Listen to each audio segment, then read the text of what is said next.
What we're doing, and what I'll be asking you to do, is you're reflecting some content, some of the things that they're saying. You're reflecting some of their emotion. And the third thing that you're doing is that you're listening with your heart.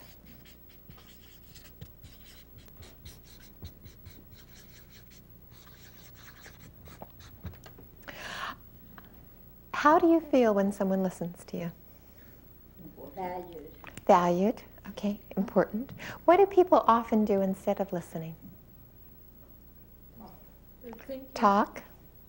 Okay, so they talk about... Or think about what they're going to say next. Think about what they're going to say next. What were you saying? Same thing? Thinking about what they're going to say next? Sometimes they're looking around. Sometimes they're looking around. How do you feel when they're going... I don't feel like they really want to hear what I have to say. Okay, so they don't want to hear what you have to say. Okay, what else do people do? Project. Project, okay. They kind of twist your words to their own agenda. Okay, they twist your words to their own agenda. How do you feel when they do that? Disrespected. Okay, great. Okay. And what happens with this? What happens with a student if they get really angry, and then I get angry back at them? You feed that. Okay, I feed that. Flares up. Okay. Also disempowered because you're in a position of authority. Okay, so, and if I'm a mother and a student and I do that, will that child continue to talk to me?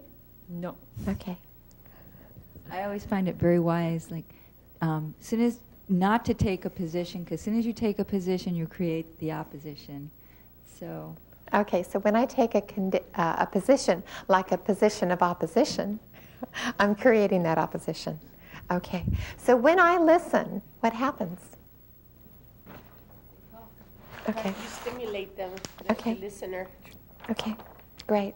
So active listening is a beautiful thing to do, to just honor people. You know, whether our teenagers, and what it requires, especially teenagers, is getting out of the way for a minute and hearing them. And what happens is that it opens the door. And I want the door to be open to my child, because if that door is open, we can discuss things. And it builds a relationship. And when I active listen and they get down to here, then I may stop active listening. And then I can do some other things.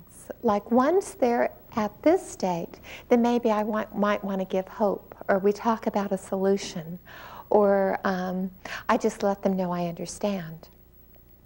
But if I do this before that, I'm just creating opposition. If you think about it, you know, if you're sitting on the couch and crying, okay, you're sitting on the couch and crying, and I come in and I say, "What are you crying for? You always have a problem. What's the matter with you?" How do you feel?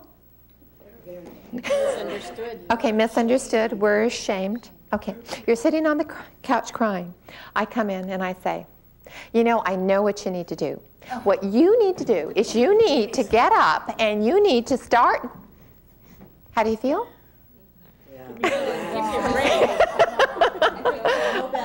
Okay, okay. No love, that's what my kids do. Okay, no love. Now, when I start giving you solutions when you have a problem, what's the message? You can't handle it yourself. You're incompetent. I know much more than you. I know much more than you. And there's something wrong with you because you're having this emotion. Okay, so when there's a lack of acceptance of you on my part, you are not free to accept yourself. And then you feel disempowered to solve your own problem. But when I accept where you are, you feel seen and you have more power to work on your own problem. Exactly.